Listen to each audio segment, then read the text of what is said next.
இயேசு கிறிஸ்துவின் இனிதான நாமத்தில் உங்கள் அனைவருக்கும் என் அன்பின் வாழ்த்துக்கள்.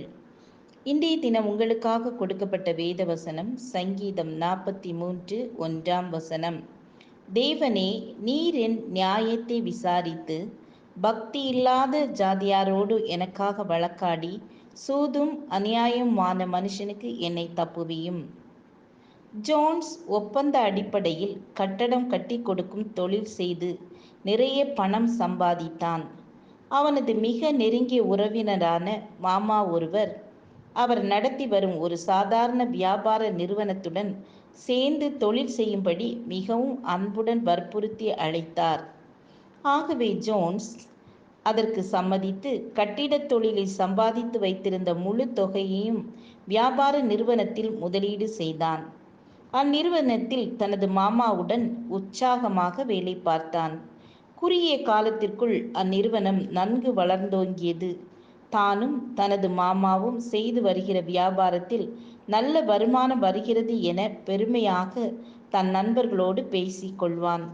ஒரு நாள் அவனது மாமா நிறுவனம் முழுவதும் தன்னுடையதுதான் என்றும் அவரே ஏக உரிமையாளர் என்றும் கூறி ஜோன்ஸை நிறுவனத்தை விட்டு வெளியேறிவிடக் கூறினார்.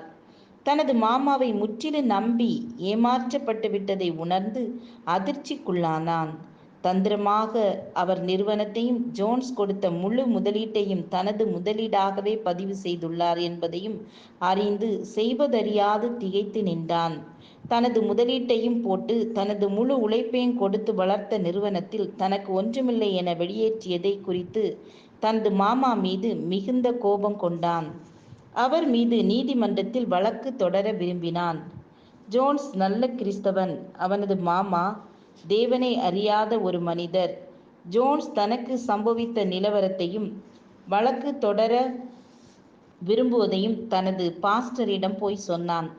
வழக்கு தொடர நமக்கு நியாயமான காரணமும் சட்டபூர்வமான உரிமையும் இருப்பினும் ஆண்டவராகிய இயேசு கிறிஸ்து மத்தேயு 5:38-48 சொல்லியிருக்கிற கோட்பாட்டின்படி நாம் நீதிமன்றத்திற்கு சென்று நமது உரிமையை நிலைநாட்ட விரும்பாமல் நமது உரிமையை நாம் விட்டு கொடுப்போமானால் சர்வலோக நியாயாதிபதி நமக்காக செயல்படுவார்.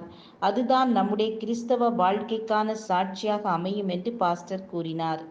ஜோன்ஸ் அதை ஏற்றுக்கொள்ளவும் முடியாமல் நிராகரிக்கவும் முடியாமல் திகைத்து நின்றான்.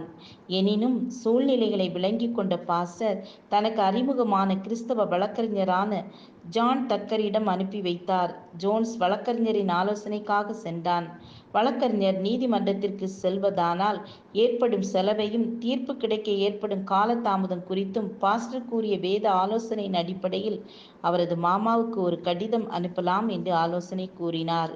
அந்த ஆலோசனையின்படி ஜோன்ஸ் தனது மாமாவுக்கு ஒரு கடிதம் அனுப்பினார். அதில் குறிப்பிட்டிருந்ததாவது: நான் ஒரு கிறிஸ்தவன், என் ஆண்டவர் எனக்காக வழக்காடி நீதி செய்வார் என்று உறுதியாக நம்புகிறேன் என்று குறிப்பிடப்பட்டிருந்தது. கடிதம் அனுப்பிய 2 வாரங்களுக்குள்ளாக ஜோன்ஸுக்கு $40,000 காசோலை வந்து சேர்ந்தது. நீங்கள் ஒருவரோடொருவர் வழக்காடுகிறது எவ்விதத்திலும் குற்றமாயிருக்கிறது. அப்படி செய்கிறதை விட நீங்கள் ஏன் அநியாயத்தை சகித்துக் கொள்கிறதில்லை? ஏன் நஷ்டத்தை பொறுத்து கொள்ளுகிறதில்லை என்று வேதம் நம்மை போதிக்கிறது. ஆம், எனக்கு அன்பானவர்களே, நமது வழக்கை நாம் அவரிடம் ஒப்புவித்து விடும்போது அவர் நமக்காக வழக்காடுவார். ஏழையாய் இருக்கிறான் என்று ஏழையை கொள்ளையிடாதே. சிறுமையானவனை நியாயஸ்தலத்தில் உபத்திரவப்படுத்தாதே. கர்த்தர் அவர்களுக்காக வழக்காடி அவர்களை கொள்ளையிடுகிறவர்களுடைய பிராணனை கொள்ளையிடுவார் என்று வேதம் தெளிவுபடுத்துகிறது. ஜோன்ஸுக்காக வழக்காடி நீதி செய்தவர் உங்களுக்கும் உதவி செய்ய வல்லவராய் இருக்கிறார். ஜெபம் செய்வோம். எங்களை நேசிக்கிறதான அன்பின் பிதாவே, உம்மை மனதார ஸ்தோத்தரிக்கிறோம். இந்த கதையில் வரும் ஜோன்ஸை போல நாங்களும் எங்கள் பிரச்சனைகளை நீதியுள்ள நியாயாதிபதியாகிய உம்மிடத்தில் ஒப்புவிக்க உதவி செய்ய. சர்வலோக நியாயாதிபதியாகிய நீர் எங்களுக்காக நீதி செய்யாமல் இருப்பீரோ என்று விசுவாசித்து ஜெபிக்கிறோம். இயேசுவின் நாமத்தில் பிதாவே, ஆமேன், ஆமேன். God bless you.